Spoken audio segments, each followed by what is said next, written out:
بسم اللہ والصلاة والسلام علی رسول اللہ اما بعد۔ صفحہ نمبر ہے 254، آیت نمبر ہے 109 اور 110۔ اعوذ باللہ من الشیطان الرجیم، بسم اللہ الرحمن الرحیم۔ وَأَقْسَمُوا بِاللَّهِ جَهْدَ أَيْمَانِهِمْ لَئِنْ جَاءَتْهُمْ آيَةٌ لَيُؤْمِنُنَّ بِهَا قُلْ إِنَّمَا الْآيَاتُ عِندَ اللَّهِ وَمَا يُشْعِرُكُمْ أَنَّهَا إِذَا جَاءَتْ لَا يُؤْمِنُونَ وَنُقَلِّبُ أَفْئِدَتَهُمْ وَأَبْصَارَهُمْ كَمَا لَمْ يُؤْمِنُوا بِهِ أَوَّلَ مَرَّةٍ وَنَذَرُهُمْ فِي طُغْيَانِهِمْ يَعْمَهُونَ۔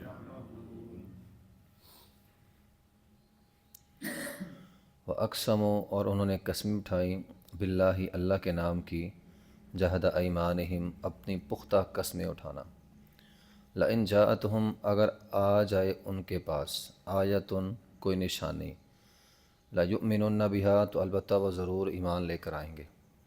قل اے پیغمبر آپ کہہ دیں، انما الآیات عند اللہ، نشانیاں تو صرف اللہ کے پاس ہیں، وما یشعرکم، اور تم کیا جانو کہ انہا، کہ اگر وہ آ جائیں نشانیاں، کہ انہا بے شک وہ، اذا جاءت جب وہ آ جائیں، لا یؤمنون یہ ایمان نہیں لائیں گے، تو وہ نشانیاں آ بھی جائیں تو یہ ایمان نہیں لائیں گے۔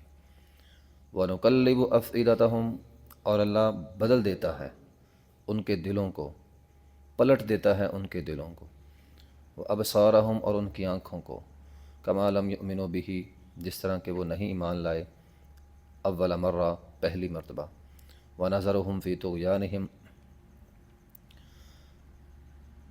اور ہم چھوڑ دیں گے ان کو، فی طغیانہم اپنی سرکشی میں، یعمہون وہ سر مارتے پھریں گے۔ بات یہ ہو رہی ہے کہ مشرکین مکہ نے نبی علیہ الصلوۃ والسلام سے معجزات کا مطالبہ کیا۔ ویسے تو قرآن نے کچھ 6-7 معجزے بیان کیے ہیں جن کا مطالبہ مشرکین مکہ نے کیا تھا۔ ان میں سے ایک یہ تھا کہ صفا پہاڑی سونے کی بن جائے۔ نبی علیہ الصلوۃ والسلام نے اس کی دعا بھی کر دی۔ جب آپ علیہ الصلوۃ والسلام نے دعا کی، جبرائیل آپ کے پاس آئے اور کہا، اللہ کے رسول آپ کی دعا کے مطابق یہ پوری پہاڑی سونے کی بن جائے گی، لیکن اس کے بعد اگر یہ لوگ ایمان نہ لائے تو یہ سارے تباہ ہو جائیں گے۔ اب اختیار آپ کے پاس ہے، یا تو صفا پہاڑی سونے کی بنا لیں، یا پھر قیامت تک توبہ کا دروازہ کھلا رہے۔ تو نبی علیہ الصلوۃ والسلام نے فرمایا، میں دعا نہیں کرتا میری امت کے لیے قیامت تک توبہ کا دروازہ کھلا رہنا چاہیے۔ وَأَقْسَمُوا بِاللَّهِ جَهْدَ، جہد کہتے ہیں طاقت کو، پوری قوت کے ساتھ قسم اٹھانا، جہد ایمانہم پوری قوت کے ساتھ، اور اللہ کا نام لے کر۔ ویسے تو یہ مشرک تھے، اللہ کو مانتے نہیں تھے، ویسے عام حالات میں یہ لات عزیٰ منات کی قسم اٹھاتے تھے، لیکن جب کسی پختہ کام کا انہوں نے ارادہ کرنا ہوتا تھا نا، تو اس وقت یہ اللہ کا نام لیتے۔ مشرک بھی پختہ کام کے لیے اللہ کا نام لیتے ہیں، تو اللہ کے نام کے ساتھ پختہ قسمیں اٹھاتے تھے کہ اگر معجزے آ گئے تو ہم جو ہے نا وہ ایمان لے آئیں گے۔ تو اللہ تعالیٰ نے فرمایا، نبی علیہ الصلوۃ والسلام کو حکم دیا کہ انہیں کہیں، قل انما الآیات عند اللہ، معجزے اللہ کے پاس ہے۔ ویسے نبی علیہ الصلوۃ والسلام کے معجزے تھے، چاند 2 ٹکڑے ہوا، آپ کی انگلیوں سے پانی نکلا، ٹھیک ہے، اور پھر اونٹ نے آپ کو آ کر شکایت لگائی، اونٹ کے ساتھ آپ نے بات کی۔ پھر نبی علیہ الصلوۃ والسلام کا یہ بھی معجزہ ہے کہ آپ نے ایک دفعہ قضائے حاجت کرنی تھی تو اوڑ نہیں تھا، تو آپ نے درخت کی ٹہنی کو ایسے پکڑا، وہ آپ کے ساتھ چل پڑا، پھر دوسرے درخت کو پکڑا، وہ بھی آپ کے ساتھ چل پڑا، پھر آپ نے دونوں کو ملایا، اوڑ بنائی اور قضائے حاجت کی۔ تو سب سے بڑا معجزہ قرآن ہے، نبی علیہ الصلوۃ والسلام کا سب سے بڑا معجزہ قرآن ہے۔ تو معجزات تو تھے، بات یہ ہے کہ معجزات وما یشعرکم انہا اذا جاءت لا یؤمنون، یہ بات ہے کہ معجزے اور بھی آ جائیں گے، سوال یہ ہے کہ جو پہلے آئے ہیں ان کو دیکھ کر تم ایمان لائے ہو؟ نہیں لائے۔ اور پھر جن کے کہنے پر تم یہ مشرکین مکہ یہود کے کہنے پر یہ مطالبے کرتے تھے، کیا یہود موسیٰ علیہ السلام پر صحیح طرح ایمان لائے؟ اپنی آنکھوں سے سارے معجزے دیکھے، فرعون کو ڈوبتا دیکھا اور پھر جا کر بچڑا بنا لیا۔ ان یہود کو تورات منانے کے لیے اللہ تعالیٰ نے کوہ طور کو ان کے سر پہ رکھا، تو جن کے کہنے پر تم معجزات کا مطالبہ کر رہے ہو وہ تو خود ایمان نہیں لے کر آئے تھے صحیح طور پر موسیٰ علیہ السلام پہ۔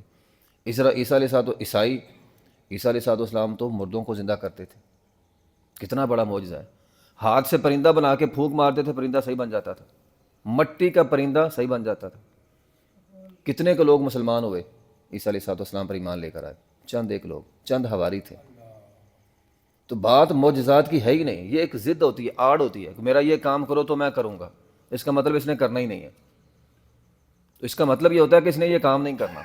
تو معجزات کی بات نہیں ہے، اللہ کے پاس بڑے معجزات ہیں، اللہ سب کچھ دینے پر قادر ہے۔ مسئلہ یہ ہے کہ اس کے بعد بھی تم ایمان نہیں لے کر آؤ گے، اور وجہ اگلی آیت میں وَنُقَلِّبُ أَفْئِدَتَهُمْ وَأَبْصَارَهُمْ، اللہ نے قلب کہتے ہیں پھیرنے کو، کسی بھی چیز کو الٹ دینا، پھیر دینا، تو اللہ ان کے دلوں کو پھیر دیتا ہے، اللہ ان کی آنکھوں کو پھیر دیتا ہے۔ مطلب یہ ہے کہ جب یہ معجزات دیکھ کر ایمان نہیں لائے، جو دیکھیں ہر نبی، جو بھی نبی آتا ہے نا وہ کوئی نہ کوئی معجزہ لاتا ہے، تو جو نبی کے پاس معجزات ہیں ان کو دیکھ کر ایمان نہیں لا رہے، تو اپنے مطلوبہ معجزات دیکھ کر ایمان کیسے لائیں گے؟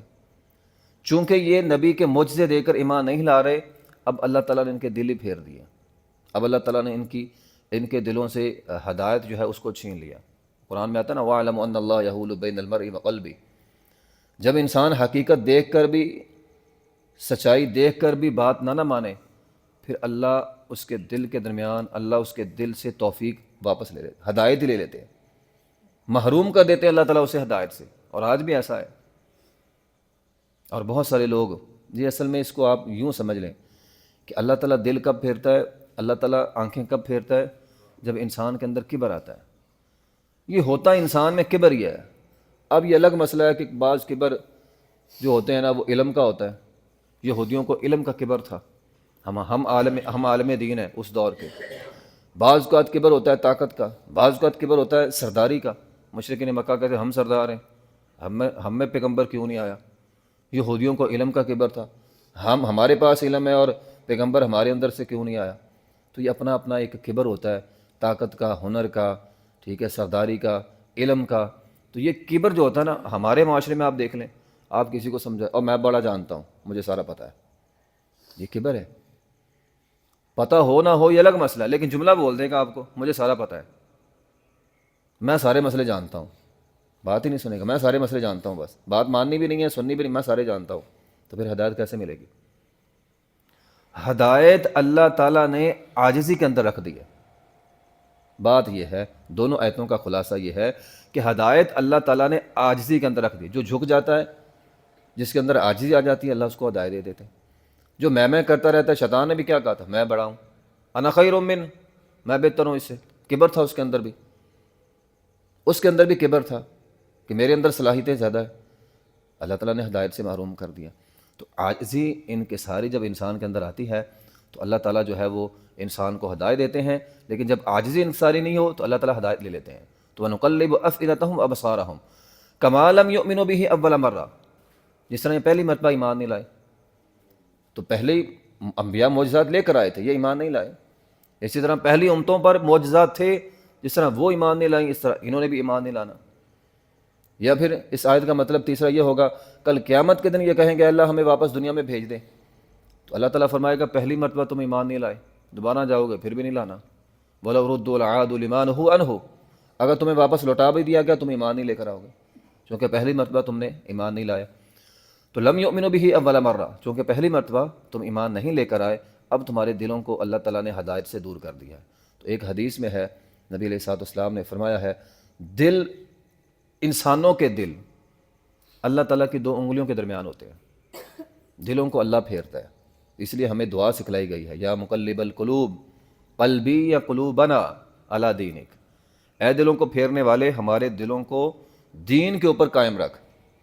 تو یہ دعا کثرت سے پڑھنی چاہیے. ربنا لا تزغ قلوبنا بعد إذ هديتنا وهب لنا. یہ قرآن نے دعائیں سکھلائی ہیں. تو دل چونکہ اللہ کے اختیار میں ہے تو انسان کو دعا کرنی چاہیے اللہ میرا دل جو ہے وہ تو ہدایت پر دین کے اوپر جو ہے وہ پھیر دے. وَنَذَرَهُمْ فِي طُغْيَانِهِمْ يَعْمَهُونَ. ان کے دل اب پھر چکے ہیں, اب یہ اپنی سرکشی کے اندر رہیں گے, اب ان کے نصیب کے اندر ہدایت نہیں ہے. وآخر دعوانا الحمد للہ رب العالمین.